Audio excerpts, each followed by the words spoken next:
সকালবেলায় চা খেতে খেতে চোখ পড়লো বাড়ির দেওয়ালের দিকে।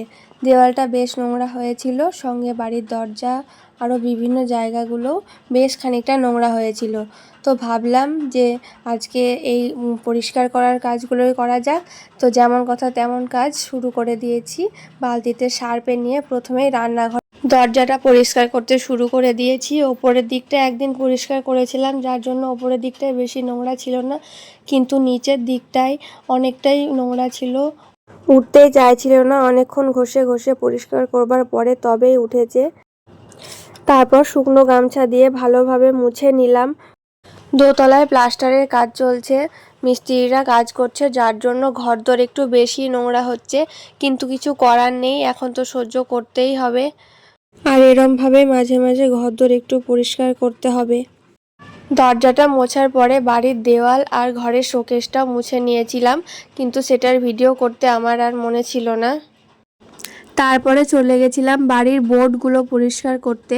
তো একটা একটা করে সমস্ত বোর্ড পরিষ্কার করে নেওয়ার পরে চলে গেছিলাম আমি বেসিনের দিকে, যেহেতু বেসিনের পাশ দিয়েই বালি সিমেন্টগুলো নিয়ে যাচ্ছিল মিস্ত্রিরা ওপরে, যার জন্য বেসিনটা একটু বেশি নোংরা হয়েছে। অনেকক্ষণ সময় লেগেছিল আমার এটা পরিষ্কার করতে, অনেক ঘষে ঘষে অনেক টাইম নিয়ে আমি এটা পরিষ্কার করেছি।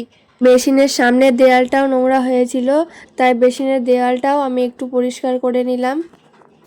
তারপরে চলে গেছিলাম আমি আমার রুমে বোর্ডটা পরিষ্কার করব তাই। তো এক এক করে আমি ওখান থেকে যা কিছু ছিল সব সরিয়ে নিলাম, চার্জার, ওষুধের কৌটো, বালিশগুলো সমস্ত কিছু সরিয়ে নিলাম, নাহলে জল পড়বে। তারপর শুরু করে দিলাম পরিষ্কার করতে। যেহেতু ওখানে স্টিকার লাগানো ছিল, তো ওই জায়গাটা বেশ সাবধানে পরিষ্কার করতে হচ্ছিল, কারণ জল পড়ে গেলে স্টিকার দুটো উঠে যাবে। বোর্ডের সঙ্গে সঙ্গে দেয়ালগুলো একটু পরিষ্কার করে নিলাম, কারণ ওখানেও বেশ খানিকটা ধুলো পড়েছিল। এরপরে শুকনো গামছা দিয়ে দেওয়াল এবং বোর্ড দুটোই মুছে নিয়েছিলাম। তারপরে চলে গেছিলাম আমি স্নান করতে। স্নান করে এসে বেডশিট চেঞ্জ করে বালিশগুলো আবার জায়গায় রেখে দিলাম। তারপরে স্নান সেরে এসে জলখাবার খেয়ে একটু রেস্ট নিয়েছিলাম।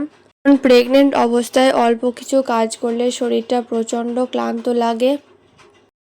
বন্ধুরা, এটা আমার প্রথম long video, first time try করলাম। যদি তোমাদের ভালো লাগে অবশ্যই আমাকে সাপোর্ট করো, আর একটা লাইক, কমেন্ট, শেয়ার করে দিও। ভিডিওটা তোমাদের সামনে ঠিকভাবে তুলে ধরতে পেরেছি কিনা সেটাও তোমরা আমাকে কমেন্টে জানিও, তোমাদের পরামর্শ কিন্তু চাই। তো বন্ধুরা, টাটা, ভালো থেকো সবাই, শুভ বিকেল।